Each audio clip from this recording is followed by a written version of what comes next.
The British sergeant didn't recognize him at first. The man standing in the muddy roadside queue looked ordinary, thin face, round spectacles, a tired mustache, wearing the uniform of a field police sergeant. His papers said his name was Heinrich Hitzinger. His hands were steady, but his eyes were not. They kept moving, measuring, calculating. It was May 1945. Germany had collapsed. Columns of prisoners and refugees clogged the roads near Lüneburg. The war in Europe was over, but something still felt unfinished. The British soldiers of the British Army had been stopping anyone suspicious.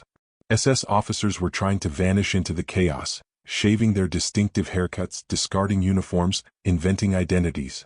Most were desperate. Some were terrified. This man was different. When a British corporal asked him a routine question, he answered too carefully. When asked where he had served, he hesitated half a second too long. His accent didn't match his claimed birthplace. Small things. But in war, small things are everything.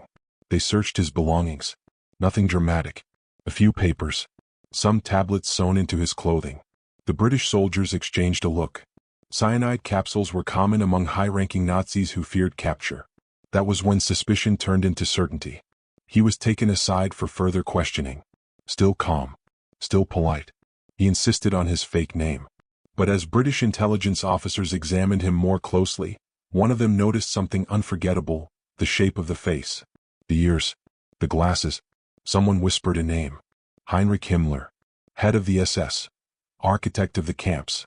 One of the most powerful men in the Third Reich. A ghost everyone thought had already escaped, or killed himself. The air changed. The ordinary-looking prisoner was no longer ordinary. British soldiers who had been treating him like just another detainee suddenly realized they were standing in front of one of the most wanted men in the world. They moved fast. He was placed under heavy guard and transported to an interrogation center near Lüneburg. The ride was tense. No one spoke much. Himmler, because by now there was little doubt, sat quietly between armed guards. He did not beg. He did not rage. He waited. Inside the holding facility, British officers confronted him directly. Your name? Pause. Then finally the mask slipped. I am Heinrich Himmler. No drama. No speech. Just a statement. Some of the soldiers later said the moment felt unreal. They had fought across France, Belgium, the Netherlands, and into Germany. They had seen the camps. They had seen what the SS had done. And now the man who commanded it all stood in front of them, small, pale, unimpressive. There was anger in the room. Controlled but unmistakable. British officers maintained discipline. This was not a battlefield execution. This was history. Himmler was a prize beyond measure. He could testify. He could expose the machinery of genocide. He could answer questions the world was desperate to ask. But first they had to secure him. A doctor was called to conduct a medical examination. Standard procedure. Prisoners were searched thoroughly for hidden weapons or poison. The British knew high-ranking Nazis carried suicide capsules. They were careful, at least they believed they were. Himmler removed his coat, his boots, his insignia. His glasses were taken. He stood under bright light as a British doctor examined his mouth. That was when everything exploded into motion. Himmler jerked his head violently. His jaw snapped shut. A crunching sound echoed in the room. The British lunged forward. Hold him. They forced his mouth open, but it was too late. The cyanide capsule hidden between his teeth had shattered. Foam began forming at his lips. His body convulsed. The doctor tried to act fast, prying his jaw, attempting to induce vomiting, but cyanide works in seconds. Himmler's face twisted. His eyes bulged. His body arched against the floor. British soldiers pinned him down, some shouting, some swearing, some simply staring in disbelief. Within minutes it was over. The head of the SS was dead, by his own hand. Silence filled the room. For the British soldiers present, the moment was complicated. There was no satisfaction in it, no cinematic justice, no courtroom confession, just a body on a concrete floor. Some felt anger. He had escaped accountability. He would never stand trial like others would at Nuremberg. He would never hear survivors testify. He would never answer for the millions. Others felt something colder, a sense of witnessing the final collapse of the Nazi elite. The man who once commanded vast paramilitary forces had ended alone, choking on poison in a British detention room. The British secured the body immediately. They photographed it, documented everything. There could be no rumors of escape, no myths of survival. They buried him in an unmarked grave, determined that no shrine would ever form. Word spread quickly through Allied command. The capture, and suicide, of Himmler confirmed what many had suspected. The Third Reich was truly finished. Its leaders were either dead, captured, or fleeing in disgrace. Among the British soldiers, the story became something they would tell for the rest of their lives. They had expected a monster, a towering figure, a terrifying presence. Instead, they found a frail man with nervous hands and a hidden poison pill. And that realization stayed with them. Because evil, they learned, does not always look dramatic. It does not always roar. Sometimes it stands quietly in a roadside queue, pretending to be ordinary. In the days that followed, British intelligence pieced together the details of his attempted escape. Himmler had tried to negotiate secretly with the Western Allies, hoping to position himself as a political figure in post-war Germany. When that failed, he fled in disguise, believing he could slip through the tightening net. He underestimated the sharp eyes of tired soldiers who had seen too much to trust easy answers. For the men who arrested him, the moment was both accidental and historic. They had not gone out hunting the head of the SS that morning. They were simply doing routine checks. Yet history sometimes hides in routine. And when they realized who they had in custody, discipline held. No mob justice. No beating. No revenge killing. They followed procedure. That fact mattered. Because the contrast was stark. The organization Himmler led, the Schutzstaffel, had operated without mercy, without law, without restraint. It built a system of terror designed to dehumanize millions. The British soldiers who captured its leader responded not with chaos, but with order. Even in anger, they upheld process.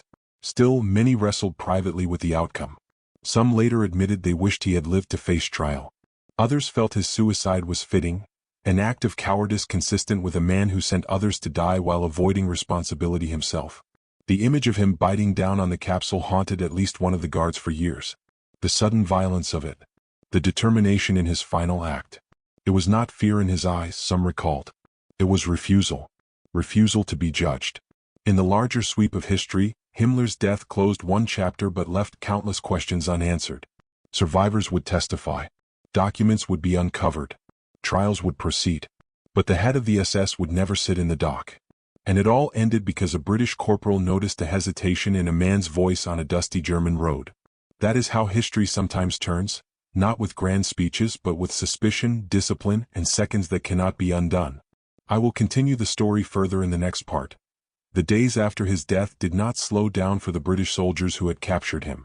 There was no time to sit with what had happened. Germany was collapsing into surrender. Cities were starving, displaced persons filled the roads, and the machinery of occupation was just beginning to turn. But inside the interrogation center near Lüneburg, the mood remained heavy. The body of Heinrich Himmler lay under guard while intelligence officers documented every detail. British photographers took clear images from multiple angles. His glasses were placed beside him for identification. His uniform pieces were catalogued.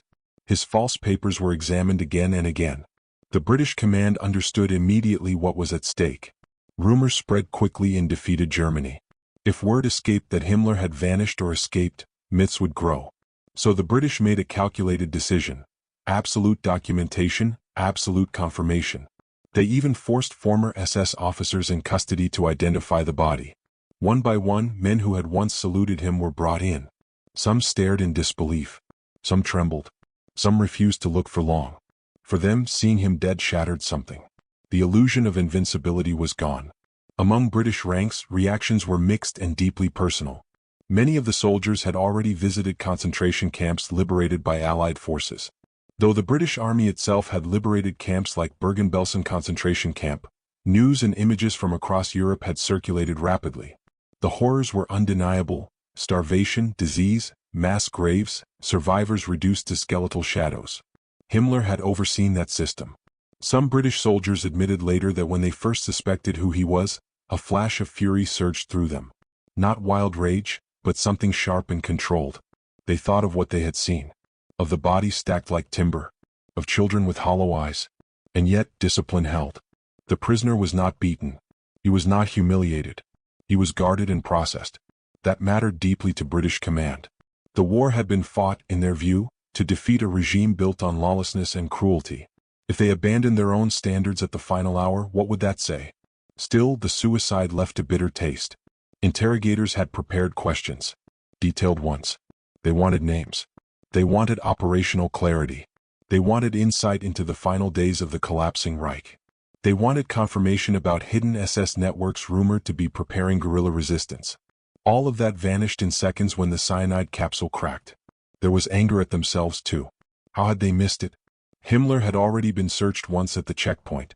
The tablets sewn into his clothing had been found. But the tiny glass ampoule hidden in his mouth had survived inspection. In hindsight, some officers argued the search had not been invasive enough. Others countered that even with thorough checks, some high-ranking Nazis were frighteningly skilled at concealment. An internal review followed.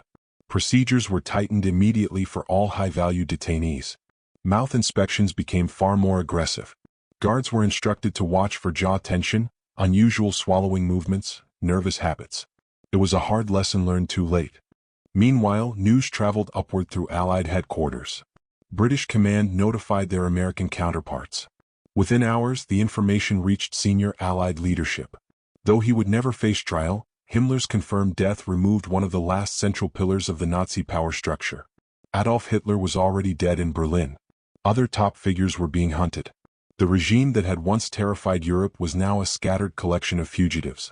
For the British soldiers involved in the capture, their role became classified almost immediately. They were instructed not to speak publicly. Reports were typed, signed, sealed. Yet stories have a way of spreading quietly. In the barracks that night, men spoke in low voices. "Did you see his face? He looked so small. I thought he'd be taller." One soldier said he expected a man with a commanding presence. Instead, he saw someone who seemed almost bureaucratic, like a schoolmaster or a clerk. It disturbed him more than if Himmler had looked monstrous, because it forced a realization. The architects of immense cruelty did not always appear terrifying. They could look administrative, precise, even timid. That thought lingered. British intelligence officers continued piecing together Himmler's final movements. In the chaotic last weeks of the war, he had attempted secret negotiations with the Western Allies, hoping to separate them from the Soviets and position himself as a potential political intermediary. When those efforts failed, he understood his fate was sealed. He tried to disappear. He shaved his distinctive mustache slightly, wore an eye patch at one point, changed uniforms, used forged documents. But he underestimated the scale of Allied screening operations. The British Army had set up systematic checkpoints across northern Germany. Identification papers were examined closely. Inconsistencies were cross-checked. High-ranking SS officers were specifically targeted. And so one of the most powerful men in Europe was reduced to standing in a line, waiting to be questioned by a corporal barely in his 20s. That contrast defined the moment. Power had shifted completely. The British officers who interrogated him before his suicide later described his demeanor as controlled but strained. He attempted to assert his importance subtly, suggesting he should be treated as a political figure rather than a criminal. But the war was over. The illusions were gone. When he finally admitted his identity, there was no dramatic confession. Just acknowledgement. After his death, the British made another deliberate decision. His burial would be secret. They did not want a marked grave that could become a pilgrimage site for extremists. His body was placed in an unmarked location, known only to a few. No ceremony. No record for the public. Erasure, not memorial. For many British soldiers that felt appropriate. Justice in court would have been better, some said. But obscurity was acceptable. As occupation duties intensified, the capture became one event among thousands in a shattered country. British units were tasked with maintaining order, distributing food, supervising disarmament, and handling waves of prisoners. Yet the memory stayed vivid for those directly involved. One guard later recalled the exact sound of the capsule breaking. Another remembered the weight of Himmler's shoulders as they forced him down. A doctor described the bitter almond smell associated with cyanide, a scent he never forgot. It was not a heroic moment. It was abrupt and ugly. And perhaps that was fitting. The head of the Schutzstaffel, an organization that had orchestrated terror across Europe, did not fall in a blaze of defiance. He did not deliver a final speech. He did not fight. He chose poison. In the broader historical sense, British actions during those hours became a quiet demonstration of restraint. They could have reacted emotionally. They could have allowed anger to dictate behavior. Instead, they followed procedure, right up until the final failed attempt to save a man who had never shown mercy to others. That irony was not lost on them. A British medic trying to revive Himmler knew exactly who he was. He knew the scale of suffering tied to that name. And still he performed his duty. That detail would later be emphasized in internal reflections, the difference between vengeance and professionalism. As weeks passed, the focus shifted to the upcoming war crimes trials. Survivors would testify. Evidence would be presented. Other high-ranking Nazis would stand before judges. But one chair in that courtroom would remain empty. Some British soldiers believed that his suicide was an act of cowardice to the very end. Others saw it as the final proof that even the most powerful leaders of the Reich understood the reckoning coming for them. The British Army had not set out that day expecting to catch the head of the SS. They were conducting routine security operations in a defeated land. And yet, through vigilance, suspicion, and discipline, they had cornered one of the most wanted men in the world. Even though he escaped formal justice, his capture symbolized something larger: the total collapse of the regime he helped build. The war in Europe had ended not only with armies defeated, but with its architects reduced to fugitives, disguised, fearful, and alone. In later years, historians would debate what might have been learned had Himmler stood trial. What secrets might have been revealed. What networks might have been exposed more clearly. But for the British soldiers in that interrogation room, history did not feel abstract. It felt immediate. It felt like a body going limp on a concrete floor. And it felt like the final desperate act of a man who refused to answer for what he had done. In the months that followed, the story of his capture settled into a strange place in British memory. It was not celebrated like a battlefield victory. There were no medals specifically struck for seizing the head of the SS. No grand parade marked the moment. Instead, it lived in recollections, quiet, personal, sometimes uneasy. For the men of the British Army who had been there, the event became something they carried rather than something they displayed. When they returned home to Britain, families asked about the war. They spoke of long marches, of comrades lost, of ruined cities. Only occasionally did someone mention the day they caught a man who once stood at the center of Nazi power. Even then, the telling was restrained. They described a checkpoint, a suspicious prisoner, an interrogation room, a sudden death. No dramatic embellishment was needed. Across Europe, the world was beginning to understand the scale of the crimes committed under the authority of the Schutzstaffel. Survivors from camps gave testimony. Journalists published photographs that shocked the public conscience. The name of Heinrich Himmler became permanently associated with systematic terror and genocide. And yet, his end had been almost small. That contrast stayed with many British soldiers. One later reflected that he expected thunder when such a man fell. Instead, there had been fluorescent light, scuffed boots on concrete, and the smell of chemicals in the air. It taught them something about power. During the war, Himmler's orders had mobilized vast forces. Entire populations had been deported under policies he approved. Millions suffered because of signatures placed on official documents. He had stood near the top of a regime that seemed unstoppable for years. But when the structure collapsed, when Adolf Hitler was dead and Berlin had fallen, that same man was reduced to hiding a glass capsule in his mouth and inventing a false name. 4 British officers reflecting later, the episode symbolized the difference between authority granted by fear and authority grounded in legitimacy. The Nazi hierarchy had demanded obedience through intimidation and violence. The Allied forces, despite the brutality of war, insisted on process, even for their worst enemies. There was a quiet pride in that. The fact that Himmler was not beaten, not executed on the spot, but formally detained and examined, became an example cited in discussions about military discipline. It reinforced the idea that the rule of law must survive even in the aftermath of catastrophe. Still, there was frustration. When the Nuremberg trials began, prosecutors laid out the systematic crimes of the regime. High-ranking officials stood in the dock. Evidence was presented in overwhelming detail. The world watched. But one of the chief architects was absent. Some British soldiers followed the trial reports in newspapers. They imagined what it would have been like to see Himmler confronted with survivor testimony. To hear him questioned about deportations, about camps like Bergen-Belsen concentration camp, about the machinery of death he helped design. Instead, his story ended in that interrogation room. Over time, the capture itself became part of the historical record. Documents were declassified. Names of the officers involved surfaced in archives. The precise sequence of events was reconstructed by historians. But for the individuals present, memory did not feel like an archive. It felt sensory. The scrape of a chair. The tension in the room when he finally admitted who he was. The split second when he lunged his jaw forward. The realization, too late, that he had chosen death over judgment. One former guard reportedly said that the moment changed how he viewed evil forever. Before that day he imagined evil as something loud and obvious. Afterward, he understood it could wear spectacles, speak calmly, and stand patiently in line. That realization followed him home. In Britain, as the country rebuilt after years of bombing and rationing, the war gradually moved from present reality to recent memory. Streets were repaired. Families reunited. New political debates replaced wartime urgency. But in quiet conversations between veterans, certain moments always resurfaced. The fall of Berlin, the liberation of camps, and the capture of the head of the SS. There was no glory in it, only a sober understanding that history sometimes hinges on routine vigilance. A corporal asking one more question. An officer noticing an inconsistency. A decision to investigate rather than wave someone through. Had they ignored their instincts that day near Lüneburg, Himmler might have slipped further into hiding. He might have attempted new negotiations. He might have vanished long enough to complicate post-war justice even more. Instead, ordinary soldiers doing ordinary duty altered the final chapter of one of the darkest figures of the 20th century. In the end, what British soldiers did when they caught the head of the SS was not spectacular. They questioned him. They guarded him. They followed procedure. And when he chose poison, they tried, despite everything, to stop him. That final detail remains one of the most striking.